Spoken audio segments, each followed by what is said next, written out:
Hello, I'm Judith Jesch. I'm Professor of Viking Studies at the University of Nottingham, and I'm a Fellow of the British Academy, the UK's voice for humanities and the social sciences. I want to tell you about Queen Astrid of Norway. She was the wife and widow of Scandinavia's first royal saint, Saint Olaf, and she interests me because early in the 11th century she was the recipient of an extraordinary poem praising her activism and political skills in a genre that was otherwise reserved for male recipients, a genre that we call skaldic poetry. Skaldic poetry interests me as a potential contemporary source for the Viking Age, even though the poems were only written down 200 or 300 years later when the Icelandic saga authors incorporated them in their texts. But the complex metrical system and the complex diction of these poems suggest an oral genre that was designed to be remembered accurately in an oral tradition, and therefore I think do reflect Viking Age events and attitudes. And also the poems can be attached to known historical figures and therefore associated with particular historical moments. Now, in this genre, women are mainly notable by their absence. The poems are often conventional praise of rulers, telling us of their journeys, their battles on land and sea, their political struggles, and their generosity to the poet. The poets themselves were eyewitnesses to these events, and the poems were declaimed in front of the king and his court. So the one exception in this overwhelmingly masculine genre is a poem that has fascinated me for 30 years, the poem on Queen Astrid by the Icelandic poet Sigvatr Thordarson. Astrid was the illegitimate daughter of a Swedish king. Her father also had a legitimate daughter who was destined to marry King Olaf of Norway. However, the Swedish and Norwegian kings didn't get on very well, and the legitimate daughter Ingigerd was sent off to marry the king of Russia, King Yaroslav, instead, which meant that poor old Olaf had to make do with the illegitimate princess Astrid. Olaf and Astrid had only one child, a daughter, but as is the way of kings, King Olaf had an illegitimate son called Magnus. This very Scandinavian name was given to him first by his godfather, the poet Sigvatr, in honor of Charlemagne, who was known as Carolus Magnus in Latin. And Sigvatr is the poet who composed about Astrid. Now, Magnus grew up in exile because of the turbulent times in Norway during his childhood, and this turbulence led to the death of his father Olaf in the Battle of Stiklestad in 1030, in which he was killed by his internal enemies.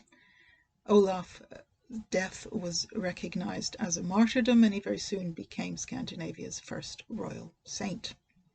Some years later, in 1035, supporters of Olaf managed to bring Magnus back from exile and intended to place him on the throne to restore the dynasty. And this is where Astrid comes in.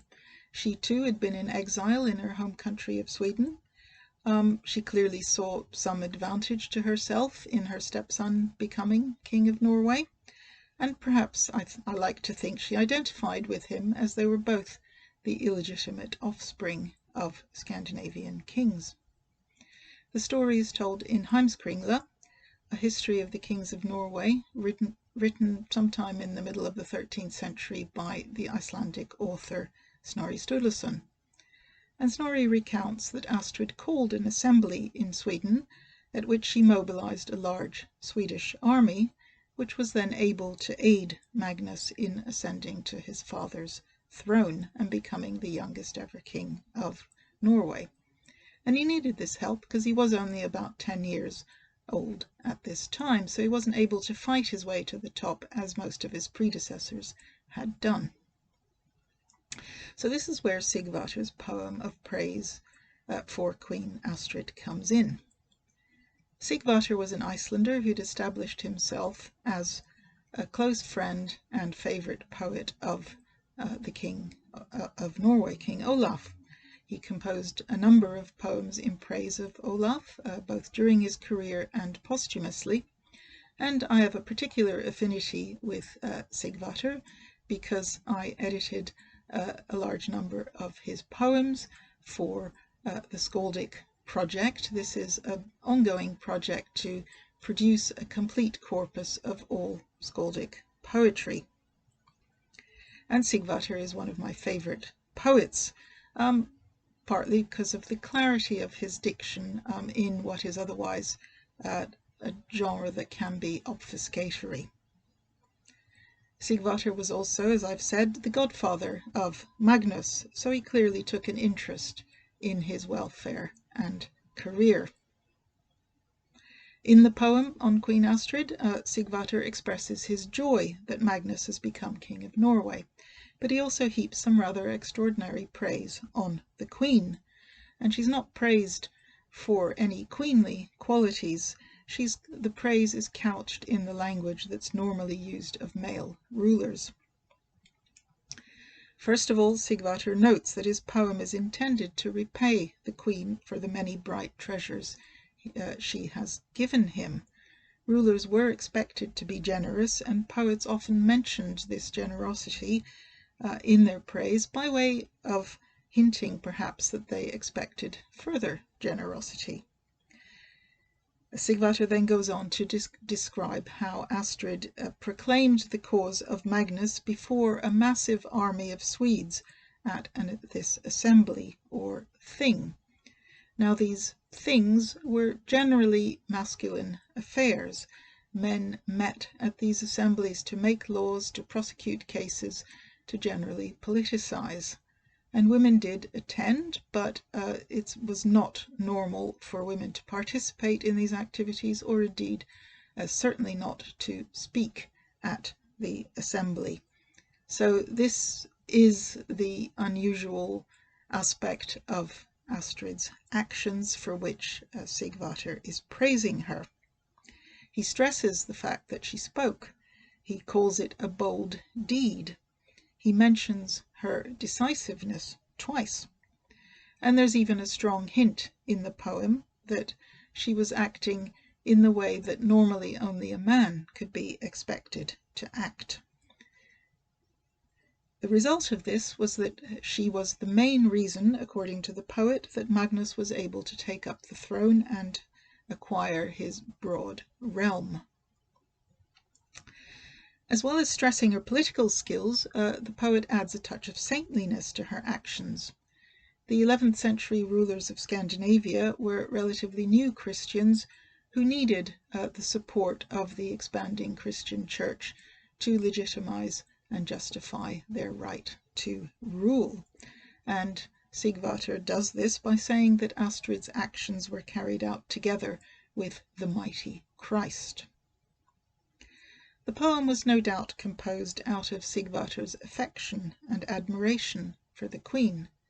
He was a poetic innovator, so it's no surprise to me that he was the first poet to think of using this genre of praise of rulers to praise a queen rather than a male ruler. But Sigvatr was also a counsellor to the young king, and we can imagine that the poem declaimed at court in front of both the queen and the young king was intended to educate Magnus. Magnus needed to be reminded that he owed his position to his stepmother.